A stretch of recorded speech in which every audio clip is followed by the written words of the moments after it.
Salam sejahtera bagi kita semua. Perkenalkan saya Filemon David dengan NIM 230304303 yang dimana saat ini saya akan membahas kembali tentang manajemen pemasaran internasional, yang dimana manajemen internasional itu adalah suatu proses perencanaan dan pelaksanaan dan pengadilan kegiatan pemasaran barang dan jasa luar negeri. Jadi tujuannya itu di berbagai negara kita itu saling memberikan dan memenuhi kebutuhan konsumen nih di berbagai negara. Terus kita kayak harus sebelum itu kita juga harus mempertimbangkan faktor budaya, hukum, terus ekonominya dan sosial yang pastinya udah sangat berbeda. Terus jenis-jenis pemasaran itu yang pastinya mencakup keseluruhan itu ya kayak di bagian ekspor, terus multinasional, internasional dan global. Tuh pastinya ada 4 poin. Dan apa sih syarat pemasaran internasional ini? Jadi pemasaran internasional itu yang pertama ya, ada penelitian pasar internasional yang menyeluruh. Yang kedua itu ada strategi pemasaran yang merencanakan yang terencana dan sesuai.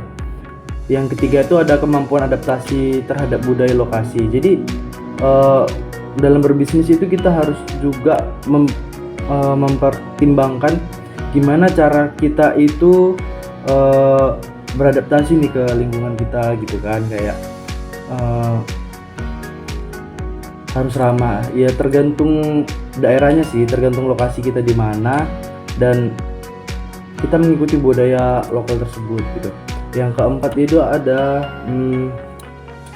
kepatuhan terhadap regulasi dan hukum internasional. Udah pastinya di dalam bisnis internasional pasti ada hukumnya gitu kan. Sama udah beberapa kali ada yang dijelaskan oleh Bapak, yang dimana kalau kita belanja di luar negeri kan pastinya akan diperiksa nanti di bandara mungkin gitu kan, ada bagian bea cukainya kayak gitu. Terus yang kelima itu ada sumber daya kapasitas operasional yang memadai, dan yang keenam itu kemampuan manajemen risiko. Kita itu berusaha itu harus tahu resiko sebelum itu, resiko yang bakal kita hadapin apa, dan jika itu terjadi kita harus siap menanggulanginya gitu. Dan yang ketujuh itu ada kemitraan dan jaringan internasional yang kuat. Jadi maksud jaringan internasional yang kuat itu dimana kalau kita punya teman terus atau punya kenalan gitu kan dari luar negeri. Mungkin kalau kita belanja mungkin kayak bisa kita nitip gitu kan sama dia. Terus nanti belanjanya dikirim ke sini, kita ambil. Terus kayak apa dibilang istilahnya itu kayak just tip gitulah ya. Terus yang kedelapan itu ada komitmen jangka panjang dan keberlanjutan. Jadi just tip ini kalau dibilang ada teman juga yang mereka sering usaha usaha ya, dia tuh just tip gitu kan, ada temen yang nitip kayak entah beli iPhone atau barang-barang lainnya. Jadi dia bikin informasi di grup atau di story-nya untuk melakukan just tip tersebut. Itu kayak mungkin waktu menyeiringi waktu dia liburan atau apa gitu. Terus terciptanya pasar nasional tuh pastinya pemasaran internasional tercipta tuh pasti karena ada respon nih terhadap berbagai faktor yang mendorong kita atau perusahaan yang untuk melampaui batas pasar atau mendorong usaha kita gitu untuk melampaui batas pasar. Terus salah satu faktor utama itu kejenuhan pasar domestik kayak gitu kan. Oke, selanjutnya itu ada yang paling utama nih ya, dia tuh pasti tujuannya untuk bisa meningkatkan pendapatan negara melalui devisa ekspor kita gitu kan. Terus meningkatkan efisiensi melalui orang ke orang gitu, pokoknya spesialis lah. Jadi kayak just tip tadi ya, gitu kayak realisasi kayak kita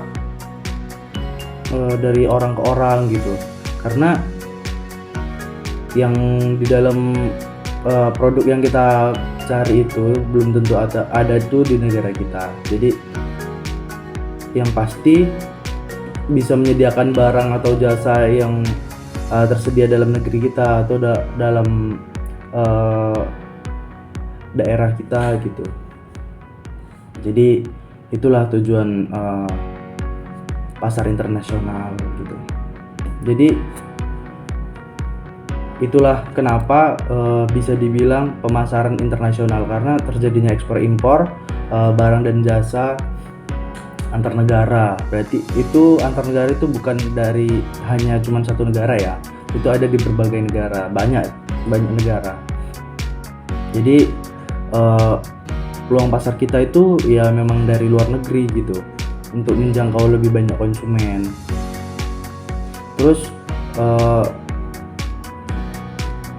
kenapa harus internasional? Karena secara relasi kita tuh bersaing secara internasional jelas ya kan, dan yang utama itu bisa mendorong peningkatan kualitas produk dan efisiensi produksi kita gitu untuk melakukan pemasaran internasional ini.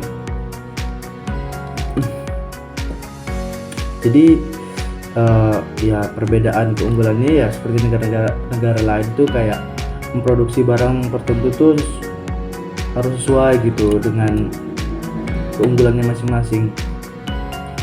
Ya jadi just tip itu nggak harus kita beli gitu, kita bisa tukar barang produk kita ke negara lain gitu. Ya sekian dari pembahasan saya. Sekiranya ada salah dan kurangnya saya mohon maaf. Sekian dan terima kasih.